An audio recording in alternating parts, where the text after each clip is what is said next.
Hi everyone, knowledge group पे मैं प्रियंका आपका स्वागत करती हूँ। और जैसा कि एसएससी एमटीएस में हमारा प्रीपोजिशन चल रहा है, ठीक है। तो पार्ट ऑफ स्पीच में हमारा कौन सा चल रहा है? प्रीपोजिशन चल रहा है, ठीक है। तो आज हम जो प्रीपोजिशन में डिस्कशन करेंगे अपॉन के बारे में करेंगे, ठीक है। कि अपॉन का अर्थ जो निकलता है पार के अर्थ में निकलता है, ठीक है।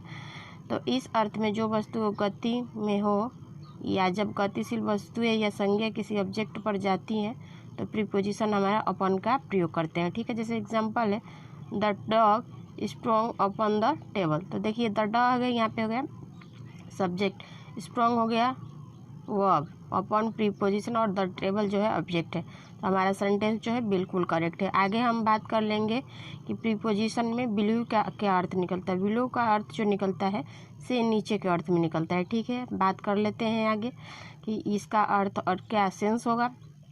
तो इस अर्थ में बिलो का प्रयोग संख्या सूचक शब्दों से पहले करते हैं। संख्या सूचक मतलब जिसमें संख्या का बोध हो, ठीक है। जैसे गीता इज बिलो 30, गीता जो है 1 सेकेंड, गीता जो है 30 से क्या है कम की है, 30 से नीचे की है, ठीक है। तो यहाँ तक हमने प्रीपोजिशन में बिलो वर्ड पे डिस्कशन किया, अपॉन से related example plus rule discussion किया। आई होप कि आपको अच्छे से समझ में आ गया होगा, ठीक है। अब आगे आओ और बातें कर लेते हैं बिलो से नीचे, बिलो से रिलेटेड जो प्रीपोजिशन में जो वर्ड बिलो वर्ड आएगा और उसका अर्थ किस किस सेंस में आ रहा है। चलो तो इसके बारे में हम लोग डिस्कशन कर लेते हैं, ठीक है। तो इससे पहले कि आगे की हम कहानी बिलो से रिलेटेड आपको सुनाएं, आप हमारे चैनल को लाइक कीजिए, शेयर कीजिए, सब्सक्राइब कीजिए और कमेंट कीजिए कि आपको ये क्लास कैसी लगी। तो चलो आओ आगे की कहानी हम डिस्कशन करते हैं, ठीक है। अब हम बात करेंगे कि प्रीपोजिशन में बिलीव से क्या क्या अर्थ निकलता है, मतलब से कम निकलता है, ठीक है। बिलीव का अर्थ यहाँ पे से कम होगा, मतलब इस अर्थ में संज्ञा एवं मात्रा सूचक शब्दों से पहले प्रयोग करते हैं। जैसे इज इनकम इज बिलीव रेस 5000, ठीक है। तो उसका जो आमदनी है 5000 से नीचे है, ठीक है। दूसरा देख लीजिए बिलीव का क्या अर्थ निकलेगा प्रीपोजिशन। तो दूसरा जो है बिलीव का अर्थ प्रीपोजिशन में से भिन्न या नीचे के अर्थ में निकलेगा, मतलब इस अर्थ में ऑब्जेक्टिव से पहले बिलो का यूज़ या प्रयोग करते हैं, ठीक है। जैसे एग्जांपल है कि this work is below my dignity, ठीक है। तो यहाँ तक कि बिलो से रिलेटेड आपको कहानी समझ में आ गई होगी, ठीक है। अब आगे की जो वर्ड है वो है अंडर, ठीक है। तो हम प्रीपोजिशन में अब अंडर पे बात करेंगे, ठीक है। तो इसका अर्थ क्या निकलता है और किस किस सेंस में इसका यूज़ हो रहा है प्रीपोजिशन में। तो चलो अब जो अगला वर्ड होगा अंडर से रिलेटेड होगा, ठीक है। तो उसके बारे में हम डिस्कशन आपके साथ कर लेंगे, ठीक है। अब हम बात करेंगे कि प्रीपोजिशन में अंडर का यूज़ कैसे होता है और किस सेंस में और क्या इसका अर्थ निकलता है। तो चलो और डिस्कशन कर लेते हैं। अंडर का अर्थ यहाँ नीचे के अर्थ में निकलेगा, ठीक है। इस अर्थ में अंडर का प्रयोग द प्लस ऑब्जेक्ट से पहले करते हैं। जैसे Ram was sitting under the tree, Ram जो है पेड़ के नीचे क्या है बैठा है, ठीक है।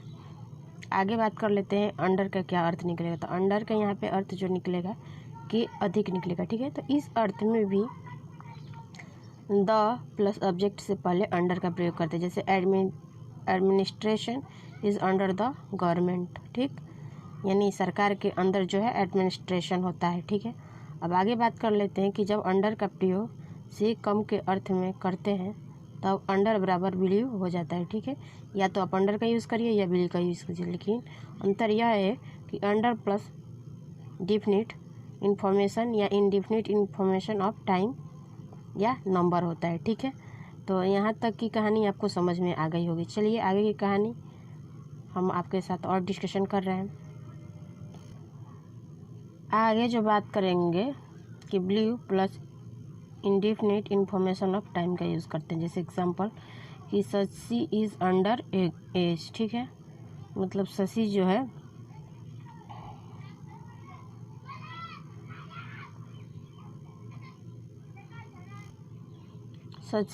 उम्र में कम है। जैसे माई इनकम इज़ बिलीव या अंडर रेस 10,000, सॉरी 1000, ठीक।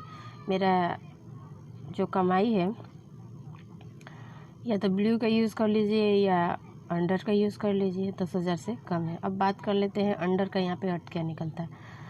तो अंडर का यहाँ पे प्रीपोजिशन में जो अर्थ निकलता है कि अनुसार, जैसे एग्जांपल है कि Ram inherit this property under will of his mother, ठीक है। अब चौथा बात कर लेते हैं कि अंडर का क्या अर्थ निकलता है प्रीपोजिशन में। तो यहाँ पे निकलता है कि अवस्था में के अर्थ में अंडर का अर्थ निकलता है। जैसे the witness has given the statement under the suspension, वह जो स्टेटमेंट अपना दिया है वो क्या है, सस्पिशन में है, ठीक है। तो आई होप कि आपको अच्छे से समझ में आ गया होगा, ठीक है। आगे आओ और बात कर लेते हैं अंडर से रिलेटेड जो रूल प्लस एग्जाम्पल आपको अच्छे से समझ में आ गया होगा, और कैसे हम यूज़ कर रहे हैं, किस सेंस में यूज़ हो रहा है, ये भी आपको अच्छे से पता चल गया होगा, ठीक है। चलो आगे आओ और प्रीपोजिशन में हम डिस्कशन कर लेते हैं, वर्ड्स हैं जो, ठीक है। अब हम बात कर लेंगे प्रीपोजिशन में बीनीथ वर्ड का यूज़ कैसे होता है। बीनीथ का यूज़ जो होता है नीचे के अर्थ में होता है, ठीक है। जैसे मतलब इस अर्थ में बीनीथ का प्रयोग किया जाता है या अंडर को इंक्लूड ब्लाइंड होता है, ठीक है, नीचे के अर्थ में होता है। जैसे एग्जांपल है आपका कि Ram is sitting beneath tree, Ram जो है पेड़ के नीचे है। अब आगे कुछ बात कर लेते कि वर्ब जो है प्रीपोजिशन नहीं क्वालिफाई करता। जैसे देख लीजिए कुछ वर्ड है जो गलत लिखा है, उसको हम सही बनाएं, ठीक है। जैसे कि रिसेम्बल्स विथ टू, तो नहीं लेता है, तो क्या यूज़ होगा, करेक्ट, तो करेक्ट होगा रिसेम्बल्स। दूसरा देख लीजिए कि टू लव विथ मैन, तो टू हमारा नहीं लेगा, क्या होगा, लव ए मैन, ठीक है। तीसरा वर्ड है इंटर इनटू द रूम, या तो टू हटा देंगे तो हो जाएगा कि इंटर द रूम, ठीक है। तो ये थे प्रीपोजिशन से जुड़े कुछ वर्ड, और इस तरह आज हमारा जो चैप्टर है प्रीपोजिशन समाप्त होता है। और इसके बाद से जो आगे की क्लास होगी प्रीपोजिशन में, वो प्रीपोजिशन से रिलेटेड क्वेश्चन प्रैक्टिस होंगी, ठीक है। तो चलिए, जैसे कि डेली हम सिनोनिम्स और एंटोनिम्स के वर्ड आपके साथ डिस्कशन करते हैं पर डे, उसके अकॉर्डिंग आज भी हम आपके साथ वीडियो के लास्ट में सिनोनिम्स और एंटोनिम्स के कुछ वर्ड हम आपके साथ डिस्कशन कर लेंगे, ठीक है।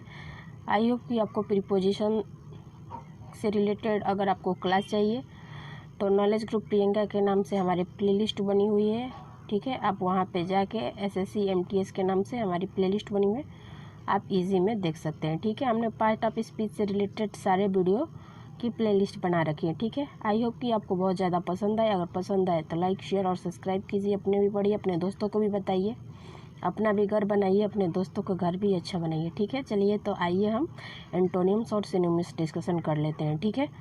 आइए,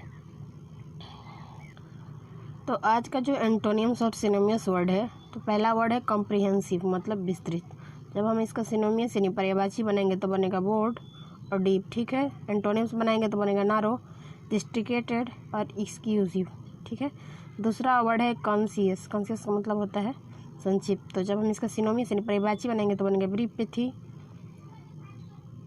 लोकोनिक्स और टीयर्स, ठीक है। एंटोनिम्स यानी विलोम बनाएंगे तो बनेगा डिफ्यूज, लॉन्ग, इंटरमेबल, लेंथी और वर्डली, ठीक है। तीसरा वर्ड है कॉन्डन, कॉन्डन का मतलब होता है क्षमा करना। जब हम इसका सिनोनिम्स यानी पर्यायवाची बनाएंगे तो बनेगा फॉरगिव और ओवरलुक, ठीक है। और एंटोनिम्स बनाएंगे तो बनेगा पनिश, कंडेमन, एक्सक्यूज और फॉरबिड, ठीक है। तो ये थी एंटोनिम्स और सिनोनिम्स जो हम वीडियो के एंड में आपको देते हैं। आपको बहुत ज़्यादा पसंद आता होगा। अगर पसंद आए तो लाइक शेयर और सब्सक्राइब कीजिए, और इसी तरह का लेटेस्ट वीडियो पाने के लिए आप हमारे चैनल को सब्सक्राइब कीजिए और अपने मित्रों को भी बताइए, ठीक है। फिर मिलते हैं नेक्स्ट वीडियो और प्रीपोजिशन से रिलेटेड क्वेश्चन प्रैक्टिस के साथ आपके। तब तक के लिए धन्यवाद एंड थैंक यू।